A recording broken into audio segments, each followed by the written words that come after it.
Hello guys, এনে শুরু করছি আজকে নিউ ব্লগ। আশা করি সবাই ভালো আছে।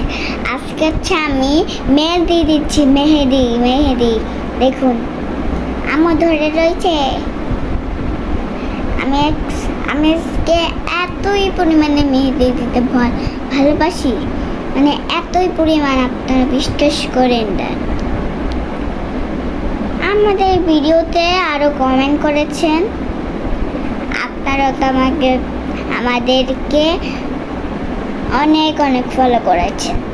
তাই জন্য আমরা একটা খুশি, তাই জন্য আমরা আরেকটা ব্লগ বানাচ্ছি। আপনার খুশিতে, আমাদের এই খুশিতে আমরা আপনার জন্য নিউ ব্লগ বানাচ্ছি। অবশ্যই কমেন্ট এবার সাবস্ক্রাইব করবেন যেন আমাদের বেশি ব্লগ, যেন আপনাদের সাথে আমি বেশি ব্লগ ছাড়তে পারি। দেখুন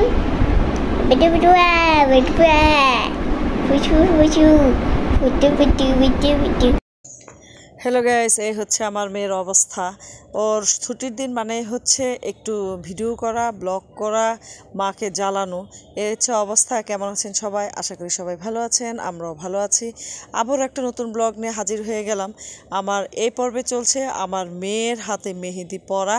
ও আসলে ছুটির দিন মানেই হচ্ছে কিছু একটা করবে, হয় নাচবে, না হয় কিছু, মানে কোনো না কোনো কিছু একটা ও করতেই চাবে।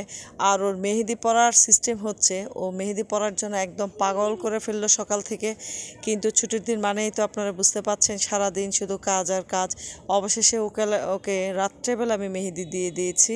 ওর মেহেদি দিতে যতক্ষণ না ও তুলতে তার চেয়ে কম সময়ে ও উঠিয়ে ফেলে। ও আসলে মনে করেছে এটা আসলে গাছের মেহেদি, তো একটু বেশি সময় রাখতে হয়। ওকে সেটা মাথায় ঢুকাতে পারিনি আমি, কিন্তু ও আসলে মেহেদি দিবে আর উঠাবে। ওর মেহেদি দেওয়া শেষ হওয়ার সাথে সাথে সম্ভবত ও 5 মিনিটও রেখেছে কিনা আমার জানা নেই। খুব দ্রুত ধুয়ে ফেলার জন্য অস্থির। আর ওর মেহেদি পরা মানে হচ্ছে ওর এই সমস্যা হচ্ছে, ওই সমস্যা হচ্ছে, এটা হচ্ছে, ওইটা হচ্ছে। তার মানে এটা করার কারণ হচ্ছে ও কখন মেহেদিটা হাত থেকে উঠিয়ে ফেলবে। এই তো চলছে, তাই আপনাদের সাথে একটু শেয়ার করলাম। ভাবলাম ছুটির দিন আপনাদের সাথে একটু কথা বলি এবং আমার মেয়ের মেহেদি পরাটাও একটু দেখিয়ে দিই। এই যে ও নিজেই দেখাচ্ছে যে ও আসলে নখের মধ্যে কিভাবে মেহেদি পড়েছে, এখনও হাতা দেওয়া হয়নি। আসলে ওর গাছের মেহেদি মানে হচ্ছে ও পুরাটা হাতে দিতে চেষ্টা করে, পায়ে দিতে চেষ্টা করে। মোট কথা ও মেহেদি যেখানে পরা যায় ও সব জায়গায় পড়তে যায়, কিন্তু বুঝতেই চায় না। ও ভাবছে যে টিউব মেহেদির মতো হয়তো বা সব জায়গায় এটা পরা যাবে, কিন্তু এটা এবং বিভিন্ন ধরনের নকশা আঁকা যাবে। ও এটি বুঝতেই চাচ্ছে না, মানতেই চাচ্ছে না। তারপরে যেভাবেই হোক কোনোরকম বুঝিয়ে সুঝিয়ে ওকে আসলে নখে দিয়ে দিলাম এবং ও হাতে দিবে এবং পুরাটা হাতে দিবে। তারপর কোনোরকম একটু দিয়ে দিলাম। এই তো চলছে মা আর মেয়ের খুনসুটি, একটু আড্ডা, আপনাদের সাথে একটু কথা বলা ছুটির দিনে। আসলে ছুটির দিনগুলোতে এইভাবে কাটানো হয়, কি আর করার। যেহেতু আমার ছোট একটা মেয়ে আছে, ওকে নিয়েই সারাদিন ব্যস্ত থাকতে হয়, সারাদিন কথা বলতে হয়, ওর আবদার রাখতে হয়। ও হয়তো বা একটু মন খারাপ করে আছে, ও কি যেন বলতে চাচ্ছিল, কিন্তু সেটা আমি ওকে করতে দেয়নি, কি করতে চাচ্ছিল, এজন্য একটু মন খারাপ করে বসে আছে। কিন্তু আমি না শোনার ভান করি অন্যদিকে কাজ করতেছি, ওকে বুঝাচ্ছি, ওকে বলতেছি। ও মোট কথা যে এখন মেহেদি দেওয়া শেষই হচ্ছে না, ও এখনও উঠাই ফেলবে। ওর নাকি হাতে চুলকাচ্ছে, ও ধুয়ে ফেলবে। এ হচ্ছে অবস্থা।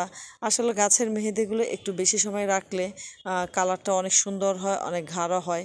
কিন্তু সে তো ছোট মানুষ, সে বুঝতেই চায় না। সে ভাবছে এখন দিয়েছি, এখনই হয়তো বা টিউব মেহেদির মতো লাল হয়ে যাবে খুব দ্রুত, আমি এখনই উঠাই ফেলতে পারবো। এই হচ্ছে সে বুঝতে নারাজ।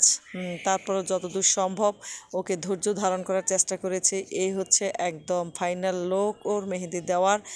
আসলে আমিও ততটা ভালো পারি না, তাই যতদূর সম্ভব ততদূর দেওয়ার চেষ্টা করেছি। ওকে আসলে একটু মনটা ভালো করার জন্য যা দরকার সেটাই চেষ্টা করলাম। এই ফাঁকে ও আবার কখন মেহেদি দেওয়ার আগেই ও ফটোশ্যুট করে ফেললো, এবং সেটাও ভাবলাম আপনাদের সাথে একটু শেয়ার করি। হাতে এখনও দেওয়া হয়নি এবং নখেও পুরাটা দেওয়া হয়নি। এ হচ্ছে অবশেষে মেহেদি দেওয়া শেষ হলো। যেই কথা সেই কাজ, ও 5 মিনিটও রাখেনি, অবশেষে ধুয়ে ফেলার জন্য অস্থির হয়ে গিয়েছে।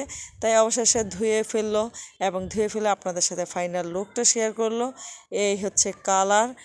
শেষ পর্যন্ত মেহেদির কালারটা এইটুকু হলো, এবং এটা দেওয়ার পর ও ভাবতেছে ও আবার একটা কি একটু ঢং করতেছে, সেটাও একটু ফটোশ্যুট করে নিলাম এবং সুন্দর করে আপনাদের ওর 2 হাতটা দেখাচ্ছে যে আসলে কালারটা কীরকম হয়েছে। সবাই আপনারা বলবেন যে আসলে ওকে মেহেদি দেওয়াটা কেমন হয়েছে এবং ওকে কেমন লাগতেছে, তাহলে ও খুব খুশি হবে। এবং অলরেডি এই খুশিতে ও নাচানাচি অলরেডি শুরু করে দিয়েছে। কে একটা গান গাচ্ছে, ও একা একা গান গাচ্ছে, একা একা অভিনয় করতেছে। এ হচ্ছে আমার মেয়ের অবস্থা। সবাই ভালো থাকবেন, ধন্যবাদ সবাইকে।